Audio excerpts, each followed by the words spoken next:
Hi friends, welcome back to my channel Testing Many Bytes. I'm your friend Amudhan Shaktivel. In this video, we're gonna see how we can write custom assertions so that it is our assertions becomes more readable. For example, if you notice, this is a simple rest assured test that I have created, which basically sends in a request and then receives the response back, and then we are printing the response, and then we are doing a lot of assertions with the particular response that we received. To perform these scenarios, okay, I have basically JSON server up and running in my local host 3000 port, and this is very simple scenario where if you hit a request, it will return you back the same request as a response if it is successful, right? Let's do one thing from the Postman so that we can be very clear. So let's say this is a request that I want to hit. I have the raw type mentioned as JSON, and this is the body, and this is the endpoint that I want to submit my post request to, right? And if I hit a send, and this is now success, and the status is now 201 created. So the response is whatever request we send, the response is the same one. Right? It's a very dummy request for our testing purpose, right? Let's get started. Again, guys, if you have not watched my AssertJ basic videos, please do watch that. I will leave that in the description before watching this particular video, right? And I have created a Pojo. For example, the person class, whatever we have seen there. Uh, uh, so this particular is a Pojo, right? So this is a JSON object with first name as this and all that. So I have basically created a Pojo for that. So this is the person class containing the first name, and then we have list of jobs, and then we have favorite foods as uh, it's again another Pojo, and this Pojo is also having string breakfast and then list of string as dinner. Again, I'm using Lombok here to create builder pattern, also the date at the rate data, so that it has getters, toString implementation and all that. And I'm also having no constructor for Jackson to do the deserialization. And I'm also having all argument constructor for the builder to feed the data, right? So this is very simple thing. So as a normal people, we normally use this builder pattern. So if you notice, I have used builder pattern to create the favorite first, and then I'm creating the person object with the help of builder pattern again, right? Good. Now all good. I'm constructing the request. I'm logging the request details into the console. I'm logging all the details in the body. I'm passing whatever the Pojo that I have created with the help of builder pattern, right? Once I submit this, I get the response back. I'm printing the response. I'm also mapping that to another response object, right? I'm mapping the response, whatever the response that I come, I'm deserializing it back to the person.class, because in here, the request and the response are both is, represented by the same JSON, right? So same Pojo. So we can map it back to the same class. In real time, this will not be the case. Your request and the response will be different. Now we have written assertion like this, right? So for a successful post message, our assertion will be we want to validate whether the status code is 201. We also want to validate whether the header content type header, the value is containing application.json, right? So if you go to the Postman, if you go to the header section, if you notice very closely here, we have all these things mentioned. So we have a content type here that is containing application JSON. Again, the char set is not really important for me. I just want to validate whether the application JSON is there. And also I want to make, validate whether the cache control is no cache. So this is some vague request that I have to validate for each request, right? And this is what we are validating here, right? And also, if you want to validate something from the response body, right? This is a response body. I want to validate whether the first name is this. I want to validate whether the list of jobs is having these values, whether the list of jobs is having two elements. Okay, some requirement like this. Okay, normally we would write either we will pass the response using JSON path and get the value of the first name, and we will assert what is the first name, or we will map it or deserialize it back to person class, and then we will use getter methods to get the values of the jobs, and then we will validate. So this is fine, right? This is how normal people code, and if you run it, it will work fine. There is no problem whatsoever in running the code, right? This will work. I'm not denying this is not working, but if you notice, for this is a very small JSON and we have only validated few elements. Let's say I want to validate all the elements in the JSON. I want to validate dinner, I want to validate breakfast values, I want to validate everything. So how long it will take? It will take lot of assertions for you to do.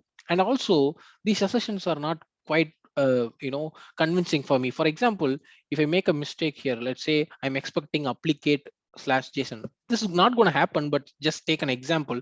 So the error message that it throws will be expected true, but found false. Okay, but it, because we are using assert true, we are not using assert equals. Assert equals can only compare exact things. Okay, if you want to do contains, you cannot do it. You have to use assert true, right? If I try to run it, let's see the error message. All we want to know is expected is cache control, but it's cache control, sorry, the content type is application JSON, but the actual is not that, right? So, but here, if you notice, the error message is expected true and found false. This is not really good, right? So all we want to have is expected is application applicate slash JSON, and the actual is application or JSON. But this is not going to happen now. And then this is very, very verbose and might not be really convincing, or it's not really readable. Someone from, who doesn't have any automation knowledge comes and reads this, it is not really understandable. Again, the messages, if you want to customize the messages, error messages, you can do it, but it's still little tricky. Maybe you can use JUnit, but again, AssertJ is brilliant library. Please do watch the first video that I mentioned. So you can customize with a lot of things. For example, the whole assertion here, I'm going to replace with the assertion, custom assertion that I'm going to create. For example, first we want to assert the response. We want to validate a lot of things in the response. One is status code, one is this header, one is another header, maybe some other cookie values as well. So first thing that we want to validate is the response. So for everything that you want to validate, maybe you create one more class. Let's say I want to create response. I want to validate response, right? So I can create a class called response assert, and this particular response assert extends. You need to extends abstract assert. There is a class called as abstract assert, which you have to extend. Okay, once you extend this, this generics will ask you for self, right? What you want to validate. Okay, so I'm going to do response assert, and what thing you want to validate. I want to validate response, right? The response is coming from io.rest-issue.response. Again, guys, if you notice very closely, the self extends abstract assert, and you need to pass the self. What is the class? This is the class self. And what is the actual you want to validate? I want to validate the response that I pass. Okay, this is the one that I need to pass. Okay, it is having some constructor mismatch, so it's asking us to create the parameterized constructor in order to work. Okay, if you notice, this is a parameterized constructor, right? If you want to create an instance for this, we need to use this constructor to create it, right? And now let's say I want to assert, the first one we want to assert is whether the status code is 200, right? So I'll create public void, let's say is successful. Okay, post response. This is more readable, right? It's successful post response. Okay, I'm doing some mistake. Is successful. Sorry guys, is successful. Where I'm doing mistake. Okay, sorry, I have done a typo. Okay, now what I can do is, see, whatever that we are passing there, okay, will be available in the form of variable called as actual. Okay, so you can basically use this actual. So whatever the response that you're going to pass to this will be available in the variable name called actual. Okay, you can validate that. So you can validate whether this actual dot get status code. Okay, you want to validate it, right? So how will I validate it? In AssertJ, if you want to validate, you have to use a class called as assertions. Okay, and assertions dot. Okay, this assertion is basically coming from your AssertJ core. Okay, so guys, I have actually added the AssertJ core. So this is the particular dependency that you need to add if you want to work with AssertJ, right? And now assertions, in the assertions, what I want to do, I want to assert that. So actual, okay, actual dot get status code, right? As I already mentioned, the actual variable has the response reference. Okay, so this is what I want to validate, whether this is equal to 201. Okay, and then I can also tell whether it is greater than 200, whatever. See, it's greater than 200, or maybe I want to do something else, is lesser than is less than 205, whatever I want. I can add all these additional assertions, and I can also add custom error message. For example, if this statement is failing, I need to tell a different error message. So what I can do with fail message, okay, with fail message, I can pass supplier argument here. Okay, I say, guys, you need to know what is supplier. I have Java 8 playlist. Please do watch that. So supplier is something. So what I'm gonna do, if this is failing, I'm gonna tell error message, a custom error message. Let's say is not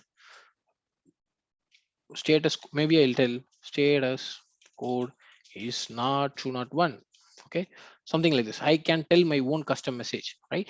I can directly pass it as a string. Okay, the problem with this is, even though whether the test is failing or not, the Java will try to build it. Okay, even if it is not failing. But in case of supplier, this is lazy. Okay, so which means only if this is failed, this particular string allocation will happen in the memory. So you are lazily loading stuff, right? So we are using here. Again, if you want to add a custom message for this 200, you can also add that. But for now, I'm not doing that. And I'm also don't need this unnecessary stuff. So if I validate whether it is equal to 201, which practically validates other two things. Okay, so return this. So what I can do, so maybe I not put the return now. Let's do the validation now, right? Let's go to the custom assertion. Instead of writing this line, what I have to do is I need to just tell new person assert. Okay, sorry, new response assert, right? Response assert. Okay, now I need to pass these two things. Okay, one is this response and the response assert dot class. Okay, so what is the response that we got? This is the response object that we got. Okay, and first I'm passing that, and then second I want to tell response assert dot class. Okay, good. Once you do this, let's write uh, is successful post response. That's it, guys. So now this looks okay, right? But Amudan, this is really confusing, Amudan. Whenever there is a constructor call that is ambiguous, not readable, and doesn't convey what you want to convey, then you can replace this constructor call with a static method call. Again, I have separate video on that. I will also leave that in the description. If you haven't watched that, please do watch that. So what we are going to do to provide more readability, I'm going to create a public static method, public static person assert, that's going to return person assert object. um, I'll name it as assert that, or verify that, whatever you feel comfortable. Okay, and if somebody is passing me response type, okay, I'm gonna simply do return new response. I'm gonna make the call to this particular constructor. Okay, response assert. Okay, and whatever the response they are passing, I'm gonna do that, and then I'm also going to do person assert dot class. Sorry guys, I'm actually want to response assert, right? I, I thought, okay, I'm doing person assert, but actually I'm doing response assert dot class. Good. Now this is all good. Now you can replace this constructor call with the help of static method call. So I can make this as a private one. So it doesn't has to be in the same class. Let's go back, and now let's replace this with the help of response assert dot assert that whatever the response I have, I want to validate whether it is a successful response, right? Okay, whether this is a successful response. Okay, and then this is fine. How we are going to do the header validation? Okay, that's what we're going to do. We're going to do public. We're going to create one more wrapper method for assertion. Let's say void has header application JSON, something like this, right? And now I'm going to do assertions dot assert that. So what are the assertion that I normally write in the test method? I'm going to write it here. Okay, I'm doing actual dot header. Okay, what are the header I have? I want to fetch the content type header. Okay, and what I want to do is I want to validate whether is or containing. Okay, contains, and I can mention whether it is containing application slash JSON, right? If it is failing, I want to tell with fail message, okay, this is actually failing. Okay, so header with content type as application slash JSON is not present, whatever the custom message you want to give, you can give that. And now if I go here, okay, I want to do the chaining, right? So is successful post response, I want to do the chaining. Okay, if I want to do the chaining, okay, I can basically return this, right? If you return this basically going to return a response assert. And once this is giving you response assert, you can also make this to give response assert so that you can chain them well, right? And let's go back, and here I will just simply tell has header application JSON. Okay, now this is more readable, right? If you want to add one more method, let's say I want to add the last one, I will copy this, I'll paste it, and here I'll just tell cache hyphen control uh, is basically no cache, whatever. Okay, and I can just simply tell cache hyphen control is uh, okay, with cache hyphen control, header with cache control is not having, maybe not having no cache value, whatever the message that you want to give, you can give all that. And here I can just tell has header cache control with value. Okay, with value no cache. Okay, this is cool now, right? So I can simply tell has, that's it. If you, would you like to write like this, or would you like to write like this? This is more readable. Anyone who is a business user can read this, right? Again guys, you don't need a cucumber to write a readable test. You all you need is your test needs to be really, in a structured way, so that it's easily understandable for anyone can understand it. Even a school going kids can understand what it is doing. But here it needs a lot of efforts to understand. I don't want to expose what I'm doing with the headers, how I do the validation and all that. Is successful post response can make sure. Okay, I can reuse this across the classes as well, right? If you want to reuse this, I can reuse it in different places, right? Because all the rest issue test, I'm going to do the response assert. So I'm going to do this. Okay, this is fine, Amudan. How we are going to do this? Again, guys, we can do this. You can also do this particular thing with the response as well. But we are going to do with person, so that you can also understand how we can create another class. Okay, so we want to have assertion for a person assert, right? So we will name it as person assert, and this person assert is basically extends your abstract assert. We need to pass the self. Self is a person assert, and what is the class we are going to assert? We are going to assert person class, right? And let's import this particular class, and it will tell create a constructor matching super. That's all fine. I'll also make it as a private, and then I'll replace this with a static method called static person assert, and assert that. Again, you can also use verify that if you want to be different from the convention. Yes, you can also do that. But return new. So if somebody is passing me person, okay, because in order to you to initialize this, okay, you don't need this because we can hard code this value. Okay, but person class, they need to pass it to us. Okay, so that's why we are giving a new person assert. Okay, we need to make a constructor call. I need to pass two values. One is person, one is person assert dot class. Person I cannot hard code because they need to pass. So that's why we are having this method accepting a parameter person, and this one I can hard code. Okay, so I can hard code here. So person assert the class, right? Okay, again, you can also hard code it here so that it's okay. But yeah, that's fine. Now what you are going to do, if you want to do some assertion, we're going to replace these assertions with the help of person assert. So first one is whether the first name is ABCD, right? So let's do it. So public uh, uh, person assert, right?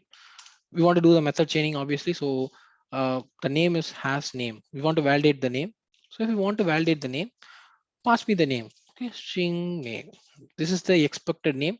So the actual name is basically assertions dot assert that, and actual dot get first name. I'm using getter methods here.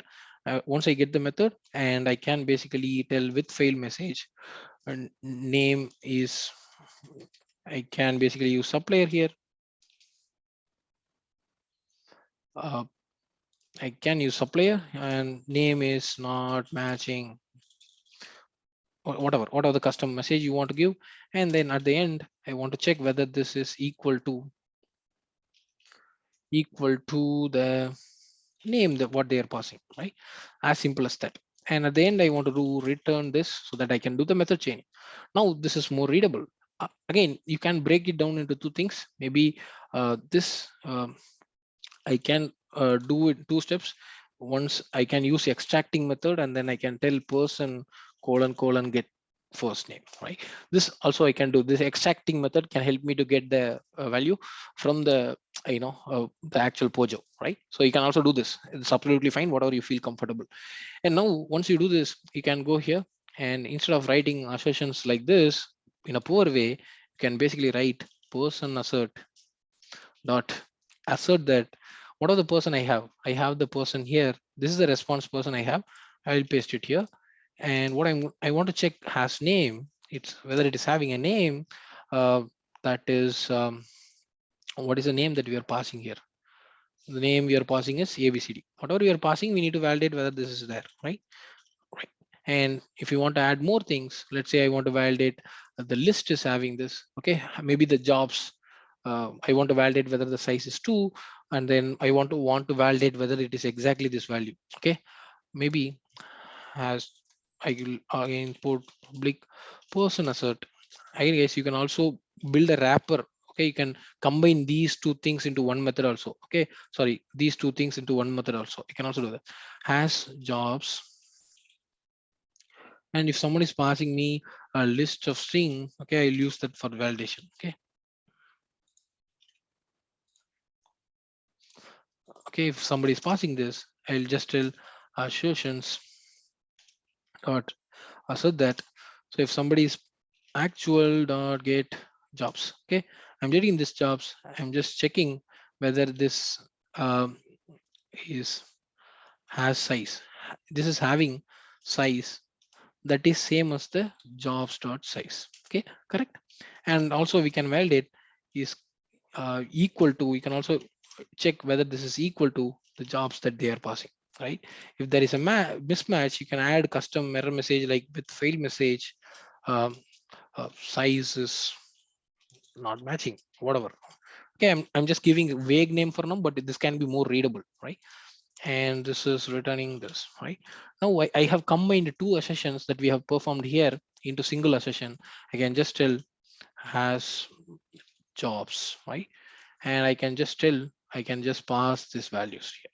What are the values I have here? I just pass it. Now this becomes more readable now, right? Even if I want to validate whether uh, even more, I can just add has name, this has jobs matching. Okay, maybe I can rename this has name. This is fine. Has name is fine. Maybe I'll rename this has jobs matching. Has job matching. Okay, something like this. I'll copy this and I will paste it. Right.